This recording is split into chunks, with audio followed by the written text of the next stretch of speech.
सोने की कहानी का 8वां भाग है। इस कहानी के सभी भाग प्लेलिस्ट में दिए गए हैं, आप वहां से जाकर देख सकते हैं। आप सभी से अनुरोध है कि वीडियो अच्छी लगती है तो वीडियो को लाइक कर दिया करें और वीडियो में नए हो तो चैनल सब्सक्राइब कर ले। राजकुमार घर की ओर चल पड़ा। अपने राज में पहुंचने पर उसे एक भिखारी मिला। भिखारी को उसने अपने सुंदर कपड़े दान में दे दिए और उनके भद्दे पुराने कपड़े पहन लिए। इस तरह भेष बदलकर वह अपने किले में पहुंचा।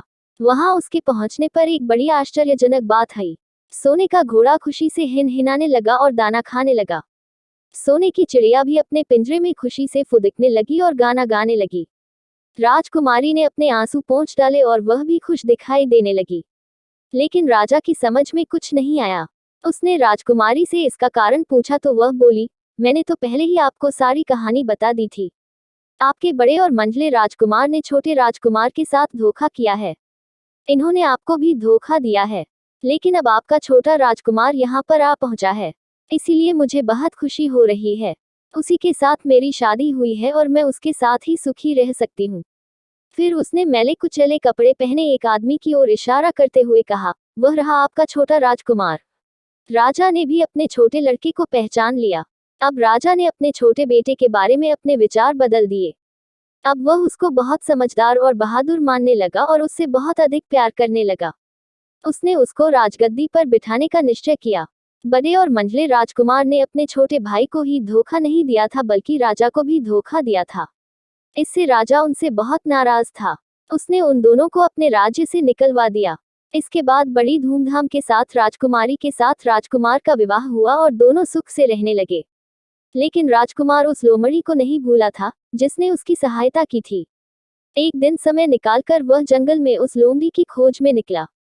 बहुत ढूंढने के बाद एक पेड़ के खोखले भाग में उसने उस लोमड़ी को चुपचाप बैठे हुए देखा।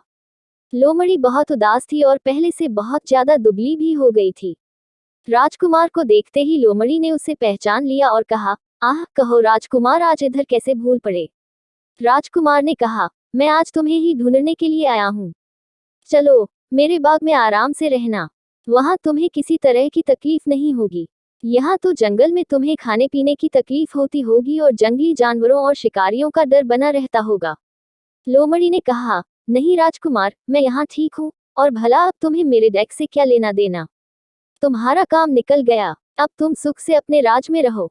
राजकुमार बोला, नहीं, तुमने मेरा बड़ा उपकार किया है। मैं तुम्हें इनाम देना चाहता हूँ और अपने साथ ही रखना चाहता हूँ। राजकुमारी भी बहुत खुश होगी, वह भी तुमसे मिलना चाहती है। लोमड़ी बोली, अगर तुम सचमुच मुझे इनाम देना चाहते हो तो मेरा एक काम कर दो। मैंने तुमसे पहले भी कहा था कि तुम तीर चलाकर मुझे मार दो, इसी से मेरा लाभ होगा। असल में एक जादूगर ने मुझ पर जादू कर रखा है। मैं लोमड़ी नहीं हूँ, मुझे उसके जादू के प्रभाव से लोमड़ी के रूप में रहना पड़ रहा है। मैं तो उसी देश का राजकुमार हूँ जहाँ की राजकुमारी से तुम्हारा विवाह हुआ है। असल में वह राजकुमारी मेरी छोटी बहन है। अगर तुम तीर चलाकर मुझे मार दोगे तो इस जादू से मुझे मुक्ति मिल जाएगी और मैं फिर अपने देश लौट सकूंगा। राजकुमार को यह सुनकर बड़ा आश्चर्य हुआ। उसने फौरन अपने धनुष पर तीर चढ़ाया और लोमड़ी की ओर छोड़ दिया। तीर के लगते ही लोमड़ी मर गई और उसमें से एक सुंदर सा राजकुमार निकल आया। फिर दोनों राजकुमार आपस में गले मिले। इसके बाद दोनों राजकुमार वापस महल में लौट आए। वहां राजकुमारी अपने भाई से मिलकर बहुत खुश हुई।